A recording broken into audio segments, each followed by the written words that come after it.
I fed him when he was broke, paid his tuition when no one else would, loved him harder than he ever deserved. And after everything, I watched him walk away with another girl. But while he played games, I was planning revenge. I hacked his world and accidentally uncovered his real identity and exposed his entire life as a lie.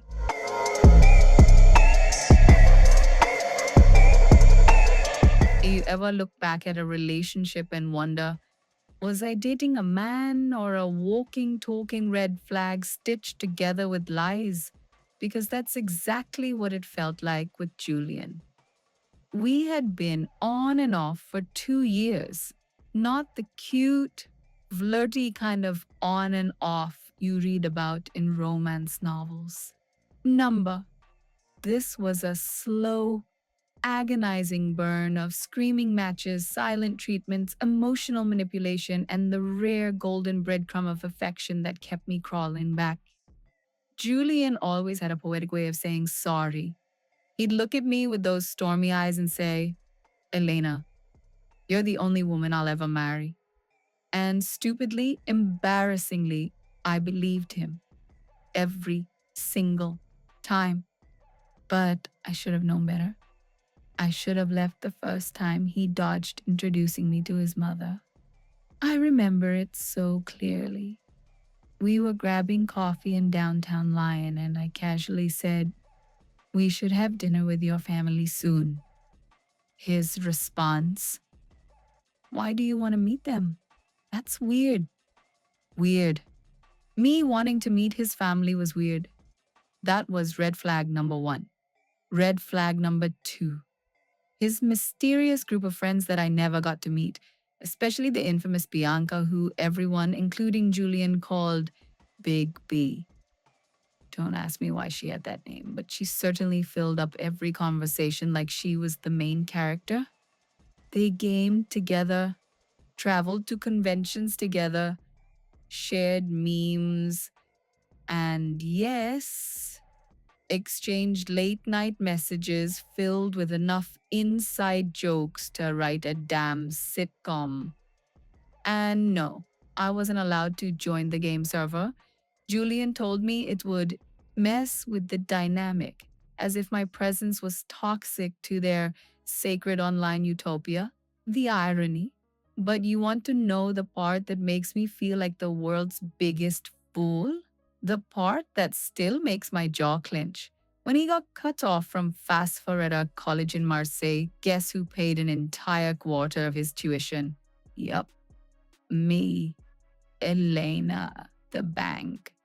I had been saving that money for a new camera to start my photography business. But he looked at me with that same storm in his eyes guilt trip and said, Babe, I'll pay you back the moment I get on my feet. Now he's working at some high end security firm wearing crisp suits and leather shoes while I'm still hustling freelance gigs and barely scraping by, still waiting on that 700 euros. But it all really started crashing down during that fateful Comic Con weekend. Julian invited me, yes, me, for once. He said it was being held in Bordeaux, about 2.5 hours away. I was thrilled. For the first time, I thought I'd be a part of his world. Maybe finally meet his elusive gamer clique. That night, he stayed at my flat. I barely slept. I was up late prepping, packing snacks, portable chargers, even double checking our travel plans. I wanted everything perfect because love makes you a fool, and I was an Olympic gold medalist at it. We didn't have a car, so we took the bus. And that ride felt longer than any journey I've ever taken in my life. Not because of the distance, but because of Julian. From the moment we got on, his eyes were glued to his phone. No smiles. No, can't wait to cosplay together. Just silence. And when he did speak, it was to nitpick me over something. My nail color, the way I chewed gum, whether I packed too much. You brought 3 chargers? What are you planning? A power outage. That's what he said, eyes still scrolling. I wanted to scream, but instead I just turned toward the window and let the French countryside blur past while holding back tears. When we got off the bus, I tried to shake off the tension. I even smiled and asked if we could grab a coffee from the nearby Starbucks before heading in. Maybe caffeine would ease the awkward. Instead, he snapped. We're late, Elena. Just go inside and get your damn coffee yourself. I'm going in with my friends. And then he walked off. I just stood there, heart pounding, watching him disappear into the convention center without even looking back. I hadn't even stepped one foot inside Comic Con. Not a single cosplay, not a single overpriced comic book. Just heartbreak and a venti sized serving of humiliation. I turned around and took the same 2.5 hour bus home, alone. By the time I got to my apartment, I was numb, not crying, not raging, just hollow. But then I saw it. Sitting on my desk like a glowing gift from the universe, Julian's brand new 2,000 euro laptop. He must have forgotten it the night before in the rush to ruin my morning. And oh, something in me snapped. This wasn't the first time he had disrespected me. Wasn't even the fifth. But this was the first time I had a card in my hand. I picked up the laptop gently, almost reverently, plugged it in, checked it over, and started to scheme. I knew enough from his tech rants to understand how it worked.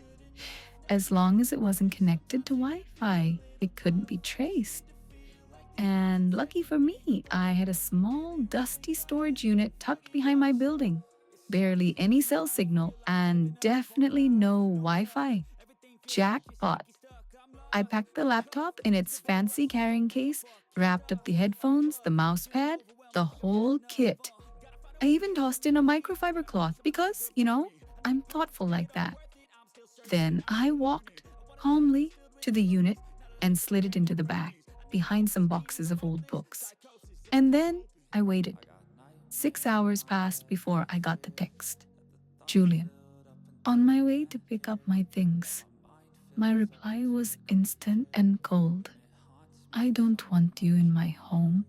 Your stuff will be outside the door. His ego couldn't handle it. Julian, you can't leave it out. What if someone steals it? Me. It's a pair of pants and an old keychain. Who's gonna risk jail time for that? That's when the calls started. 13 of them. Each one ignored. And then the final message came like a cherry on top. Julian, that laptop better be safe. Oh, honey. Me. What laptop? I spent the next hour creating an entire false text trail. Fabricated messages showing how he left without it. I even added a phony timestamp selfie of me cleaning the living room with no laptop in sight.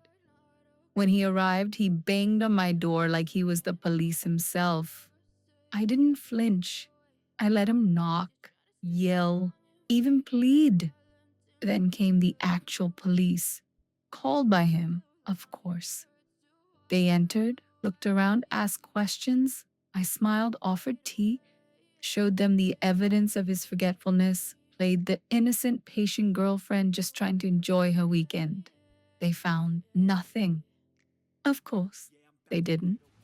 When they left, I overheard one officer say, "Sir, it's her apartment. We can't force anything. It's your word against hers."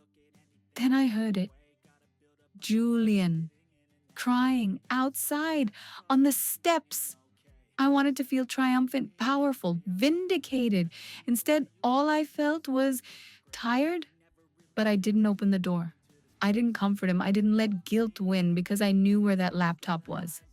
And I knew what I was going to do with it. But not before he paid me every single euro of that 700 euro tuition I had sacrificed for him. The Monday after Comic Con, Julian showed up in my apartment again. This time with flowers, the kind you grab last minute from a gas station, limp, cheap, and already half wilted. He stood there, dark circles under his eyes, looking like a man who hadn't slept in 2 days. His voice cracked when he spoke. Elena, I messed up. Please, can we talk? I let the silence stretch so thick it could suffocate us both. Finally, I opened the door just enough to peek out. Oh, now you want to talk? He held out the flowers with a pitiful smile. I panicked. I shouldn't have yelled. I shouldn't have walked away from you like that. Oh, you mean how you left me standing outside a whole convention like an idiot while you ran off with your fantasy squad? He flinched. Good. I wanted him to feel every ounce of the embarrassment he'd served me.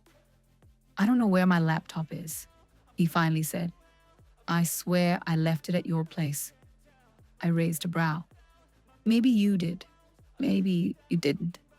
Funny how unreliable memory can be when you're lying to the woman who paid your school fees. His eyes widened.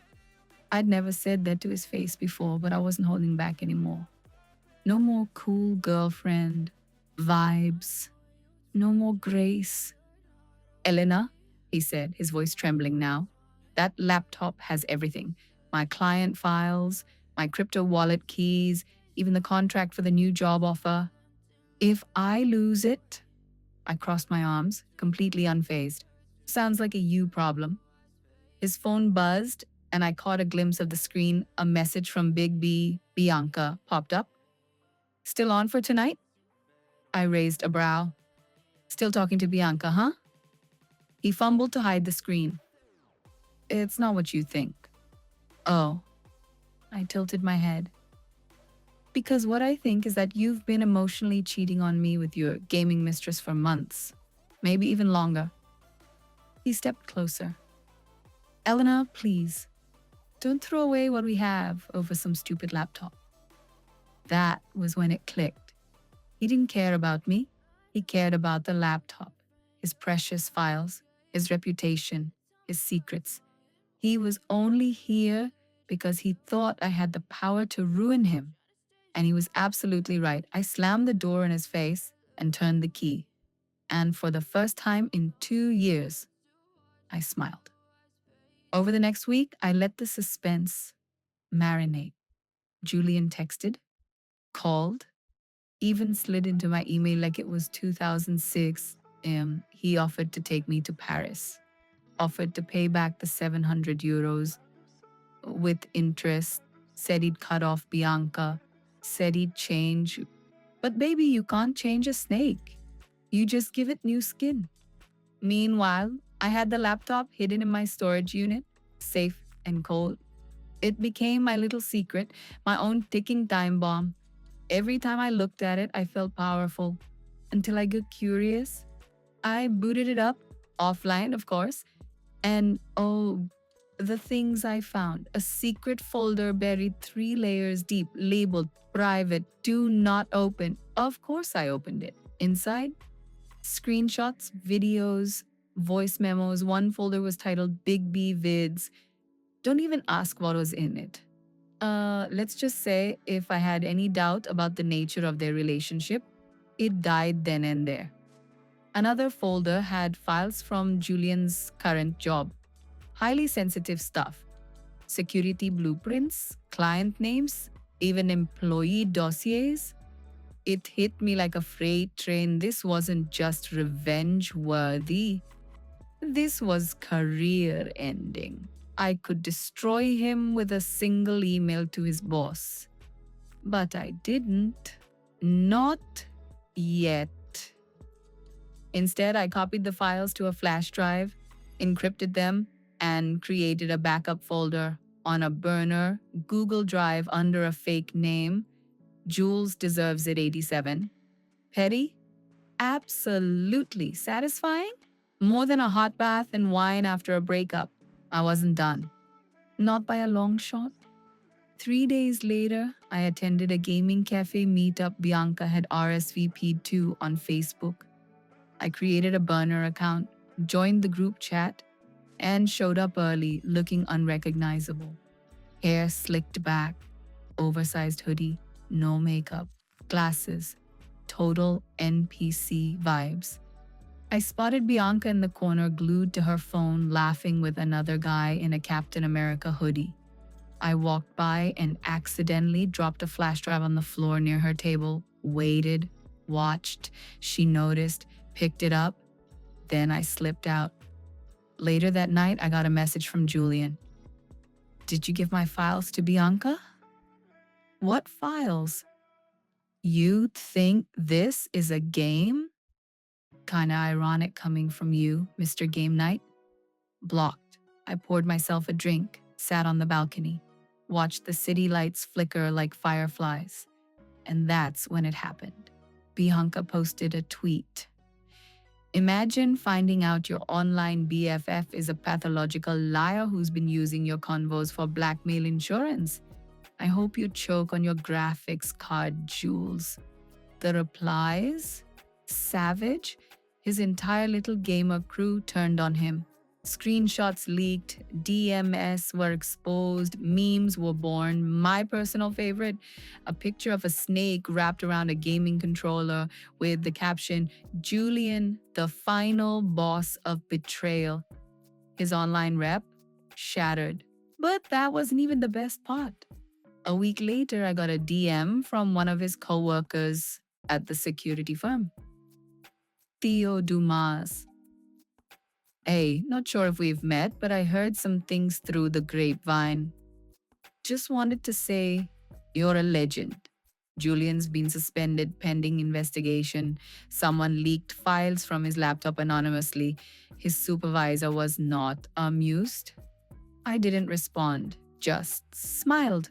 But karma wasn't done with Julian yet. Turns out he used his work laptop to mine crypto using the company's Wi-Fi, violating about 7 different clauses in his contract.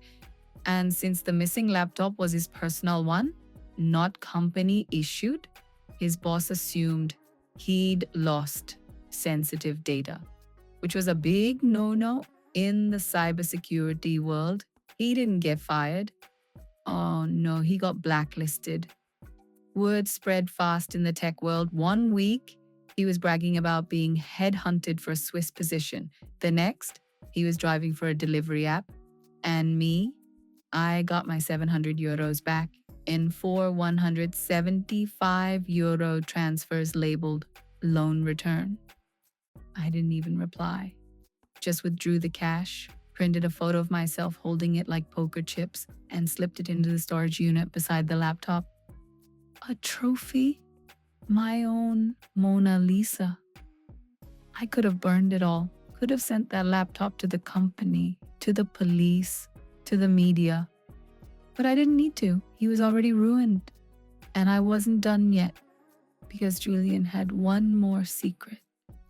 One that even he didn't know I knew. One that would explode everything.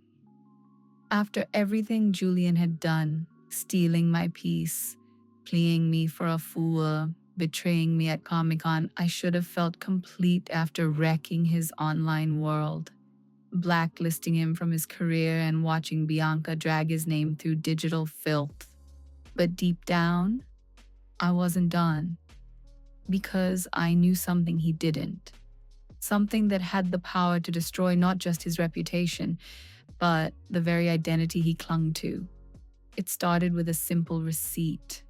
Weeks before the Comic-Con drama, Julian had left a crumpled pharmacy bill on my kitchen table. I was about to throw it away, but something about the name caught my eye. It wasn't his. The prescription was made out to someone named Jason P. Carter.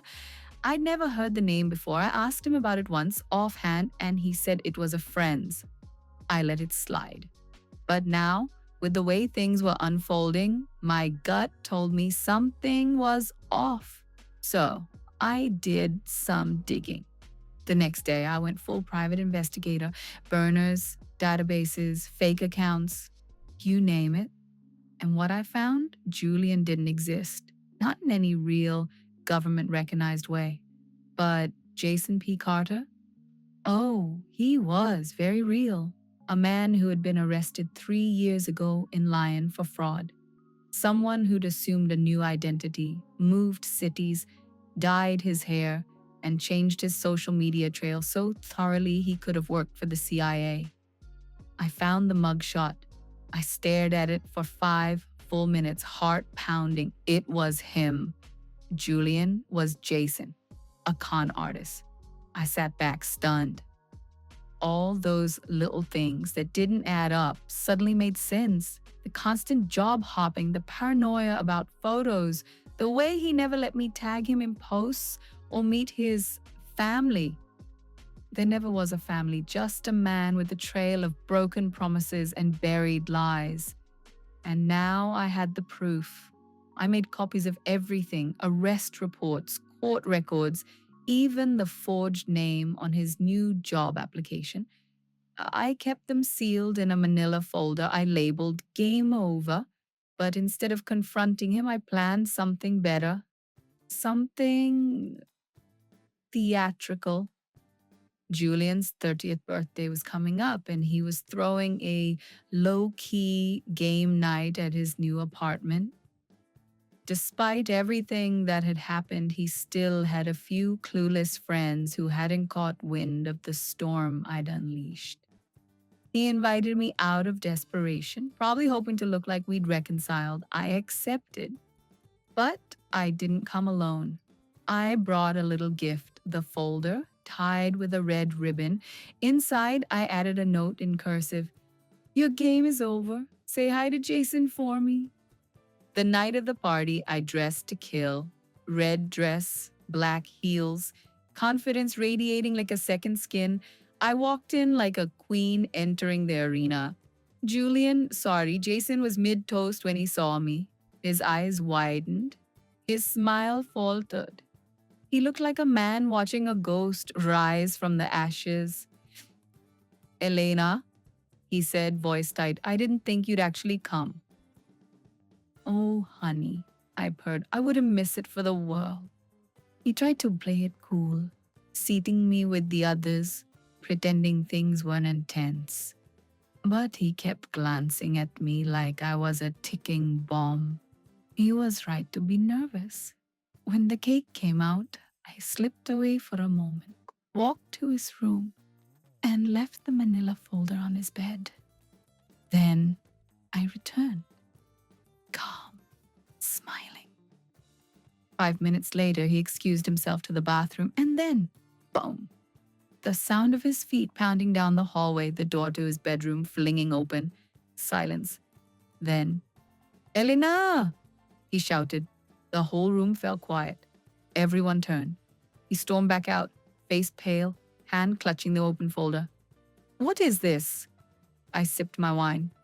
"A birthday gift, you know, a little blast from the past." "You've been spying on me?" "No, sweetheart, I've been surviving you." His friend, Mark, peeked over Julian's shoulder and gasped, Wait, is this real?" Another guy asked, "Jason? Who the hell is Jason?" That's when Bianca walked in. Yup, I'd invited her too. She took one look at the folder, then burst out laughing. "Oh my God, you're not even who you say you are." Julian looked like a man drowning with no lifeboat in sight. "Elena, please, don't do this." I stood up. The room was silent. "You lied about who you are, about everything. You used me, gaslit me, embarrassed me in front of my friends. So I decided, let's balance the scales." I walked up to him slowly, leaned in close, and whispered, "Next week, I send copies to your boss and the police. Just thought you should know." His face drained of all color. Then I turned, walked out, and never looked back. A week later, I kept my promise. The folder went to 3 places: his boss, the local police department, and a journalist I knew from a popular scandal blog. The story hit 2 days later. Cybersecurity specialist exposed as fugitive identity thief. The internet exploded. His company issued a statement cutting ties immediately. A warrant was issued for misrepresenting identity on federal job applications, and Jason disappeared, vanished off the grid, deleted everything. Poof, gone. Now, it's been 6 months. I still have the laptop, still have the 700 euros in a jar labeled pain tax. And sometimes when I'm feeling nostalgic, I read the article again, scroll through the memes, watch the comment sections roast him alive. I even framed the mugshot. It hangs behind my desk like a war trophy. People ask me how I'm doing now. The truth? I've never been better. I started therapy, launched my own consulting business, got featured in a podcast for reclaiming your power after a narcissist. I even met someone new. No masks, no fake names, just honesty, healing, and a whole lot of laughter. Sometimes I wonder if Jason, is still out there, hiding, starting over somewhere. But if he is, he'll always be running from the day he met me. Because the moment he betrayed me, he gave birth to the woman who would bury him. And baby, I don't just play the game anymore, I win it.